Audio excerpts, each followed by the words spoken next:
No one asked, how does one submit to falling forever, to going to pieces? A question from the inside. Maggie Nelson. A mother falling like a whale's carcass from surface to depth, going to pieces, saturated and sloughing. The petrification of tissues now in the stomachs of fish, crabs, amphipods, jawless hagfish. The mother's nutrients absorbing into and through their translucent skin. Then filling the squirming, multi-segmented body sacs of polychaetes. She becomes multi, an array of creatures, some like brittle stars, who continue to feed on each other. To submit, this fall, this forever fall, this unbecoming, seeks rest. Submission is becoming weighted within vastness, being present without fight. Submission is unbecoming into communities that become each other. Submission is being edible, eaten and going to pieces, unbecoming millions of present parts, now outside of self, now inside of others. Inside and here, in all those parts that now scatter, nothing is singular. Inside and then here, not there, here, like Alexis Paulin Gums finds here through the Indus and Ganges River, where dolphins echolocate home-finding day and night, home-making. A here that radiates through water sound, that is, quote, sonic consciousness that surrounds them, the form of collective presence, here, end quote. A form of collective presence, consciousness in the watery medium of here, submitting to consciousness becoming in watery mediums, outside and outside and inside and inside.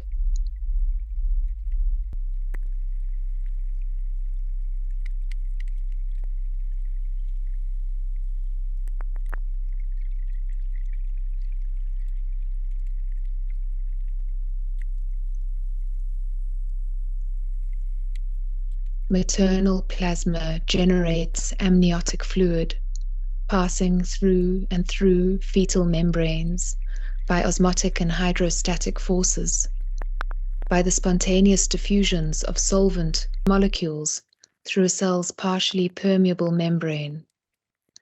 Here, water moves in a solution from higher concentrations of molecules to lower concentrations of molecules, passing through that partially permeable membrane. The membrane, an equalizing between tensions. The membrane, the partially permeable interface. The membrane, the interface for solutions as they become more equal. The membrane, an interface for pressures exerted by liquids finding rest. This membrane coexists with the law for the hydrostatic, where force begins to balance in weight. Where buoyancy is achieved, a fetus floats. And unachieved, a mother falls, a falling and floating within amniotic fluid. Falling through becoming buoyant, through and through becomings. How to submit to becoming partially permeable as you become partially permeable. You host while also being hosted, host and guest in a gulp.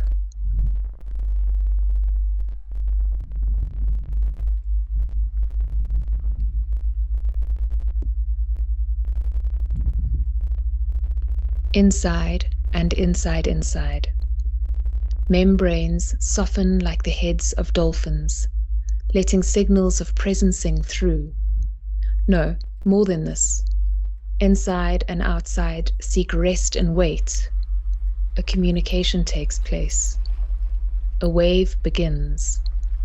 Signal and reception. An aquatic communication finding its buoyancy.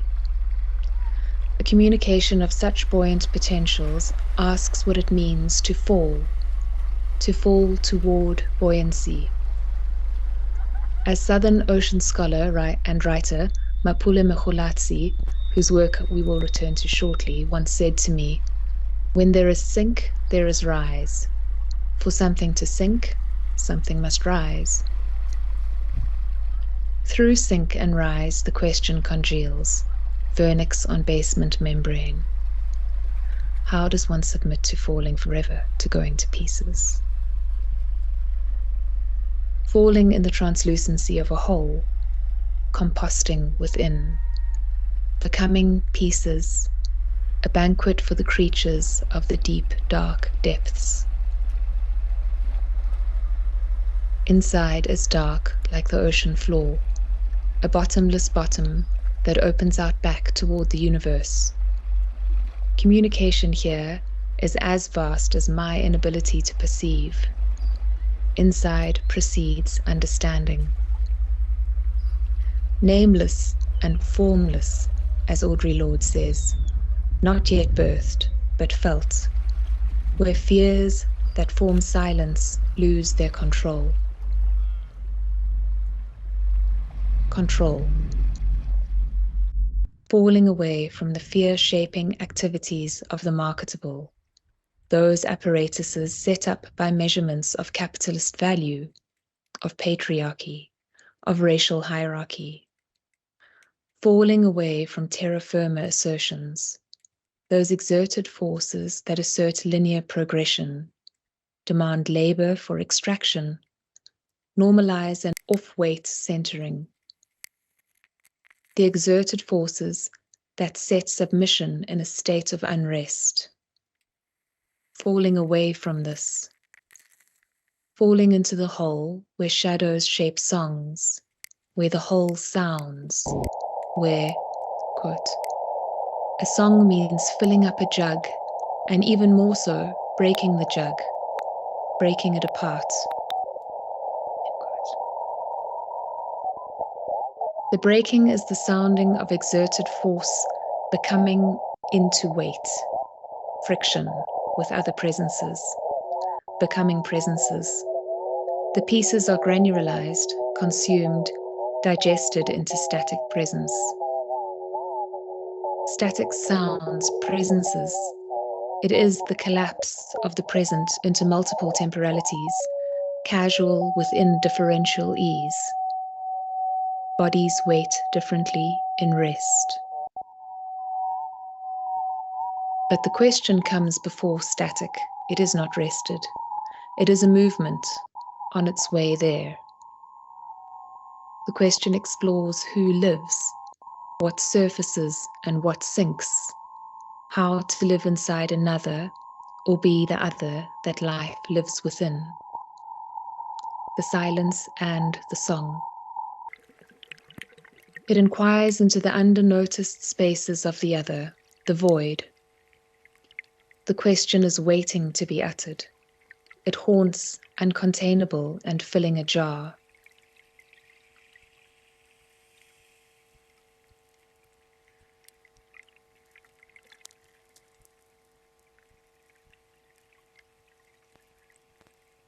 How could this change the future? The question slows down to sink into the past that is still present, to gather toward the sound of shattering ghosts. Like African intellectual and historian Toyin Folola locates a sounding board for words that utter consciousness of pasts in present, words that transform futures. In the rituals of late-night prayer, he finds the scientist Samuel Oruntoba and begins to unravel understandings for the powers of words spoken.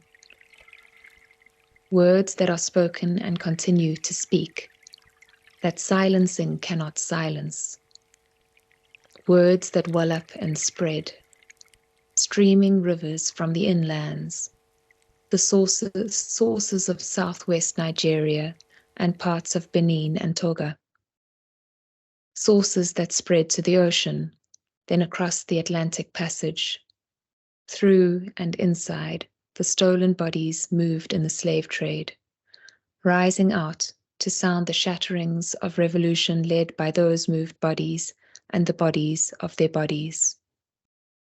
The past always singing the present, and through their presence always sounding the future. Words shape hydrocosmologies. They become creolized and consumed within and within more. To return now to Mapule Moholatsi, who finds these words coding the stories of the Mamiwata, the mermaids, the Vatamesis, the jinns, in past still present, washing up and singing on shores where bodies landed, marking within them the changes of modernity. These stories have been washed along, granulated into pieces. They have been devoured and remade as they move, quote, across bodies of water as well as imaginaries, end quote. Mohulatsi's stories become Joshua Bennett's black eco-poetics that are theorized, quote, not as a matter of ground, but as an occasion to think at the intersection of terra firma and open sea, surface and benthos, the observable ocean, as well as the uncharted blackness at its very bottom. The ocean churns the particulars of opposing tensions without necessarily finding resolve. Churning is activity enough. It reveals relations.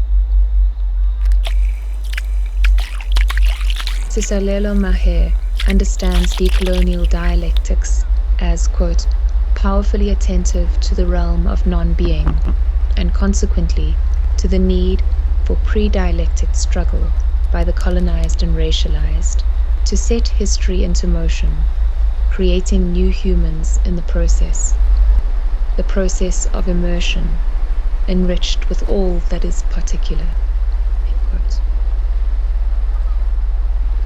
These particulars meet in waves of relation that make and remake each other through the ocean and Camus Brathwaite's dialectics, where points across distant shoreline contact zones transmit waves toward each other, spun through the scattering particles of hurricanes in an immersive oceanic weathering.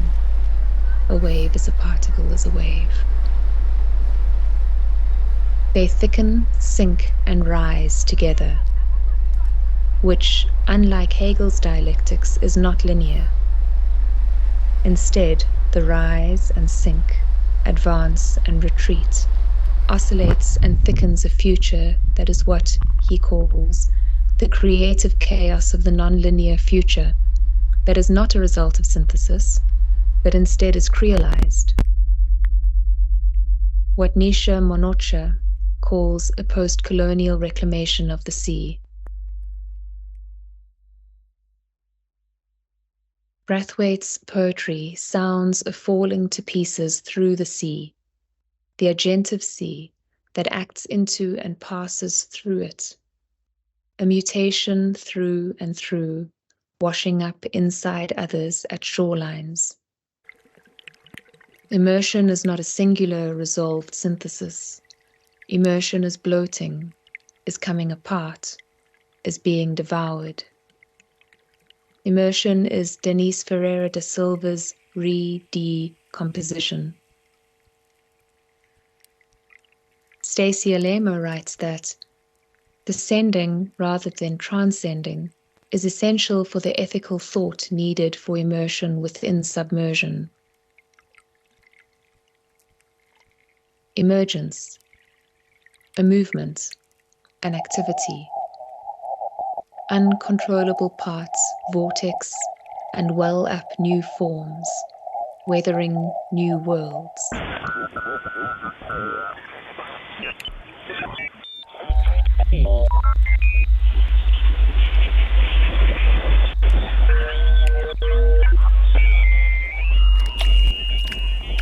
the tip and base of the Agulhas current, a tension of cyclonic eddies acts.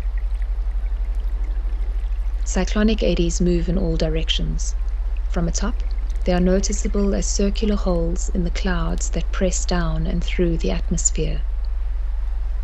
At the surface, they are experienced by sailors as extended, peaceful, and clear centers, edged with volatile weathering activity.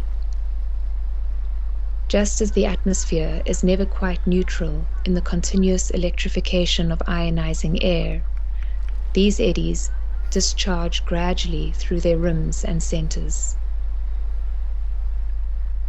Eddies are not singular. They often act in trains.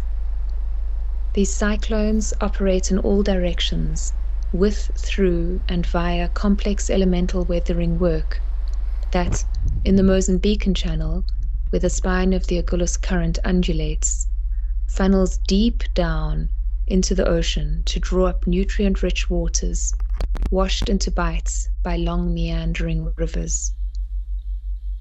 These nutrients are disseminated outward, circulating then through interlinking global current systems.